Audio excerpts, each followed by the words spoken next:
People think that being productive is equivalent to being smart. They become busy just checking items off a list, like reading for 1 hour. Day by day, they are guided by that checklist proudly. While consistency is not inherently bad, it doesn't matter when the task is being done without the right mindset. It's not difficult to find videos promoting a supposed blueprint for success, a list filled with tasks to be checked off each week. I am not dismissing every tip in these videos, but I am trying to look beneath the surface. By doing these tasks, we usually feel better. We are proud because we followed through on a plan, believing we are improving, but not always. The self-improvement industry is a lucrative market, and everyone wants their slice. More and more people try to sell you life hacks.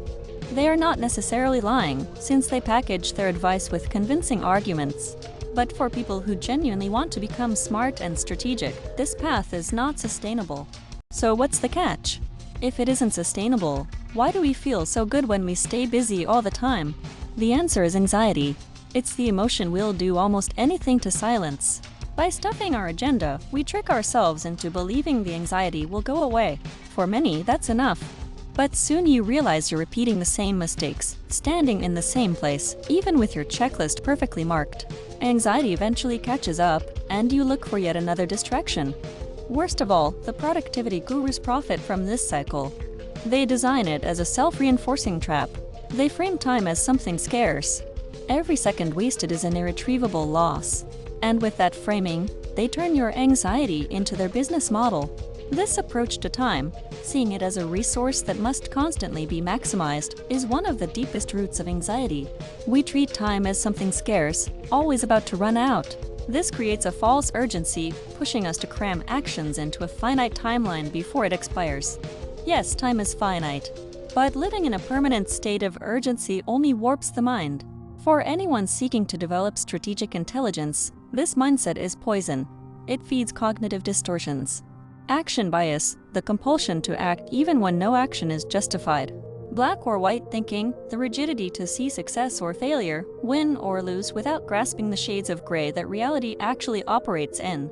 And in the West, this distortion is the cultural default.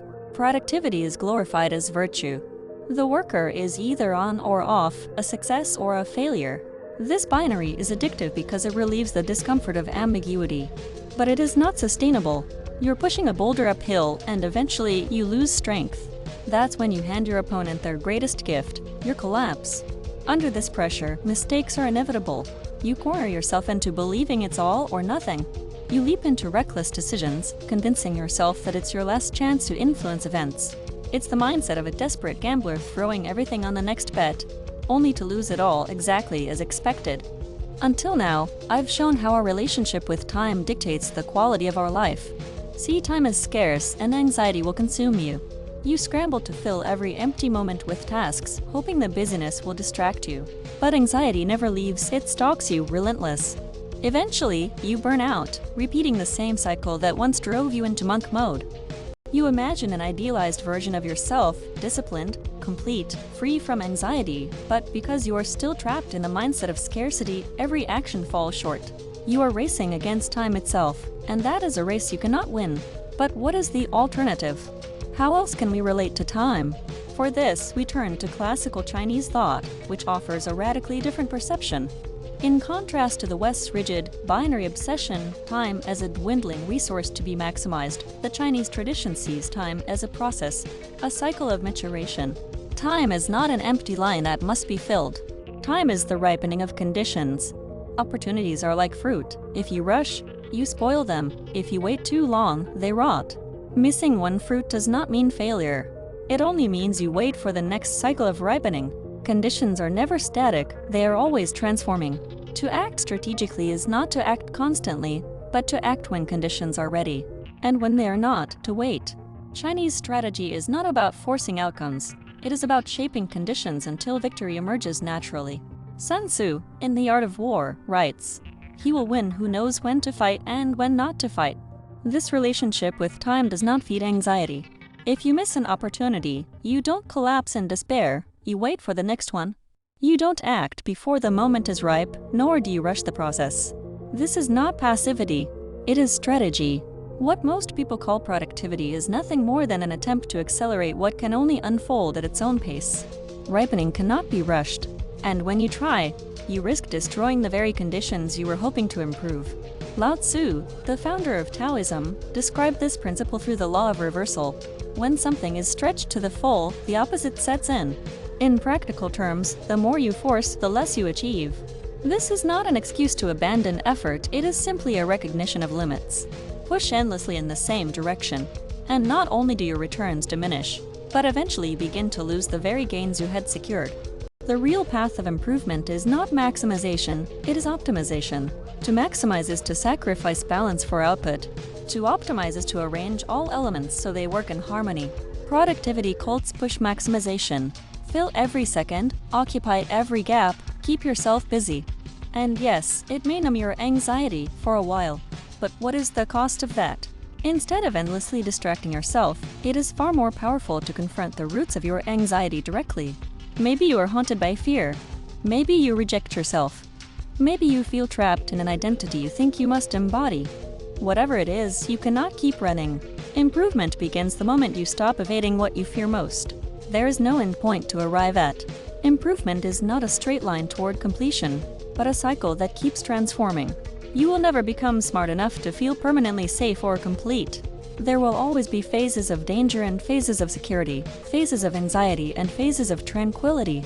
No single action leaves you forever behind or forever ahead. Reality simply doesn't work in such a superficial way. Yet, I see rigidity growing among young people.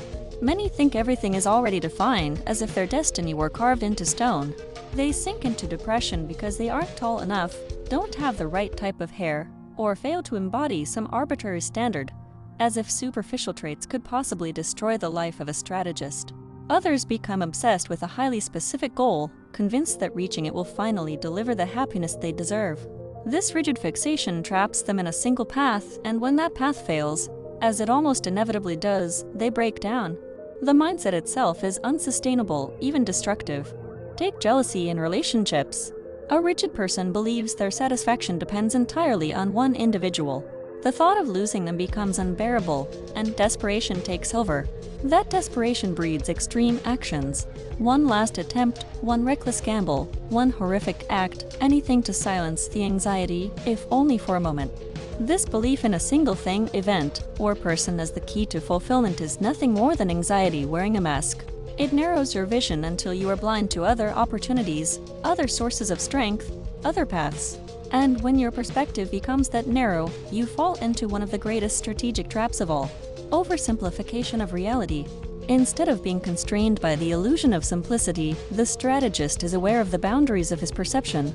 He understands that reality is complex, and that most of his assumptions likely omit important factors. Obviously, the human mind is limited, and expecting perfect knowledge of every relevant variable is unrealistic. Yet, more often than not, people pursue this fantasy. They convince themselves that anxiety will disappear if they were richer, taller, or somehow better. From the start, they simplify reality and project these beliefs onto the world. The assumption that anxiety stems from a few precisely defined factors is a critical mistake. It primes people to fall for the easy solutions sold by productivity gurus. I will illustrate this with a personal example. I used to become overly stressed while playing online chess. I felt that the smallest mistake would ruin my game, and as a result, I often resigned prematurely. My perception of chess was too simplified. I believed I had to play perfectly to win. Worse, I internalized every mistake as proof that I was inherently bad at the game. My perspective changed once I began to understand the danger of a simplified view of reality. Suddenly, I approached chess not as a test of perfection, but as a contest in which I needed to make fewer mistakes than my opponent, slightly improving my pieces little by little. After a blunder, I no longer resigned. Instead, I adjusted my strategy to navigate the new situation. The result was transformative. In just a few months, I learned more about chess than I had in years of previous play, and the game became enjoyable again, because I no longer assumed that a single error meant defeat. While this may seem like a highly specific example, the pattern of thinking applies to nearly every area of life. Our minds are naturally drawn to simplicity. It is seductive, giving a sense of security and comfort. Yet more often than not, it constrains us in ways we barely notice. The self-improvement industry exploits this tendency, feeding us into a loop where we believe we are progressing while in reality, we remain trapped. We attend expensive seminars, buy books that repeat the same hollow advice, or fall into pseudoscience, wasting time and money on content that never addresses the root causes of our anxieties. No matter how busy you are, how many tasks you check off, or how meticulously you plan your schedule, reality will not conform. If you fail to adapt, you will break. So what is the alternative to constant busyness? The answer is self-examination. Study yourself. Understand the origins of your anxieties and fears. Explore why certain situations provoke strong emotional reactions. Do not assume the answers are simple. You may discover hidden patterns in your thinking and behavior that radically shift your approach to life. This is not about superficial productivity or empty efficiency hacks. It is about developing strategic intelligence and awareness of complexity, ambiguity, and the unseen dynamics that shape outcomes. Strategic intelligence is cultivated not by avoiding discomfort, but by leaning into it. By confronting the uncertainty and contradictions of reality without rushing to simplify, you begin to see opportunities others overlook. You gain resilience and clarity. You stop being manipulated by anxiety or seduced by shortcuts. True growth comes from understanding the depth of your own mind and from learning to navigate complexity with patience, subtlety, and precision. Ultimately, the choice is yours. You can continue filling your life with tasks to feel busy and safe, or you can pause, reflect, and explore the intricate architecture of your thoughts and fears. The first path offers the illusion of progress. The second offers real mastery, the kind that allows you to thrive even when the world refuses to make sense. Most people will never take this path. They prefer the comfort of busy work, the illusion of control, and the soothing lies of productivity gurus. They will remain trapped in their simplified worlds, thinking they are improving while reality quietly passes them by. The uncomfortable truth is this: if you are not willing to confront the complexity of your own mind, you are choosing to stay powerless. Mastery, insight, and real strategic intelligence are reserved for those willing to face what most refuse to see.